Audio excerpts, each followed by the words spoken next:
পাচ্ছিলাম, শুভ্রাংশুদাকে দেখতে পাচ্ছি, স্বর্ণালী তৈরি হয়ে গিয়েছে। কি মনে হয় অনুপম, এই প্রেস কনফারেন্সটা বাংলা মিডিয়ায়, বাংলা সংবাদ মাধ্যমে কতটা গুরুত্বপূর্ণ ছিল? দেখো, একদমই গুরুত্বপূর্ণ, কারণ হুমায়ুন কবির এই মুহূর্তে পশ্চিমবঙ্গের রাজনীতিতে একটা ফিগার হয়ে উঠছেন।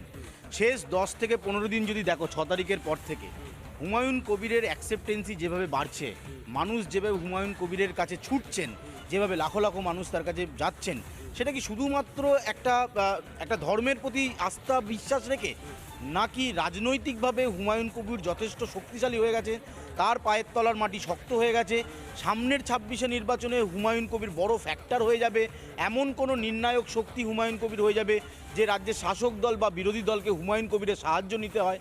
ফলে হুমায়ুন কবির এই মুহূর্তে কি ভাবছেন, তার কি পলিটিক্যাল স্ট্যান্ড রয়েছে, এই সবটা আমরা জানবো আজকে। হুমায়ুন কবির আমাদের স্পেশাল গেস্ট থাকবেন, তাকে চাচা ছোলা প্রশ্ন করব, কড়া প্রশ্ন করবে এবং তার কাছ থেকে জানতে চাই। আমি সোশ্যাল মিডিয়ায় দেখছিলাম অনুপম, সোশ্যাল মিডিয়ায় প্রত্যেকেই প্রশ্ন করছিল যে হুমায়ুন কবিরের মুখের সামনে যে বুমগুলো যাচ্ছে বা যারা ইন্টারভিউ করছে, তারা হুমায়ুন কবিরকে চোখে চোখ রেখে প্রশ্ন করছে না, হুমায়ুন কবিরকে মিনমিন মিনমিন করেই প্রশ্ন করছে।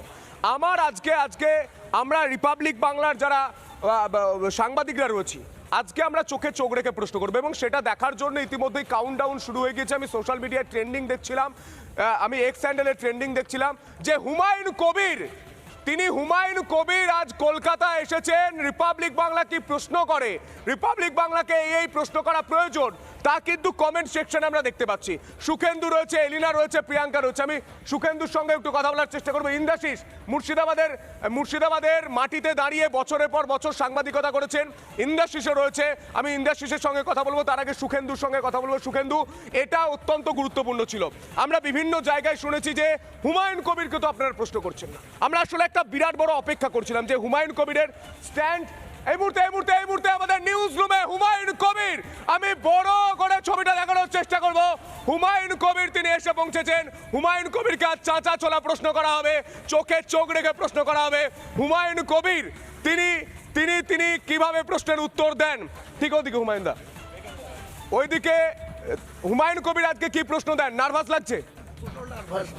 কোনো নার্ভাস নেই, যে কোনো কোশ্চেন করতে পারেন, যথাযথ উত্তর দেবেন তিনি। এবং তারপর হুমায়ুন কবির আমাদের সঙ্গে থাকবেন। এই মুহূর্তে আমি জানিয়ে দিতে চাই, এই মুহূর্তে স্বর্ণালী রয়েছে, শুভ্রাংশু রয়েছে, আমি রয়েছি, সন্তু রয়েছে, কিশলয় রয়েছে, পিঙ্কি রয়েছে, সুখেন্দু রয়েছে, প্রিয়াঙ্কা রয়েছে, লীনা রয়েছে, ইন্দ্রাশিস রয়েছে, গোটা টিম রয়েছে এবং বাংলা টেলিভিশনের সবচেয়ে বড় নিউজ রুম বলা যায় স্বর্ণালী। একদম, আমরা বহুদিন ধরে, এর আগেও আমরা দীর্ঘদিন নিউজ রুমে প্রেস কনফারেন্স করেছি, কারণ রিপাবলিক বাংলা একটা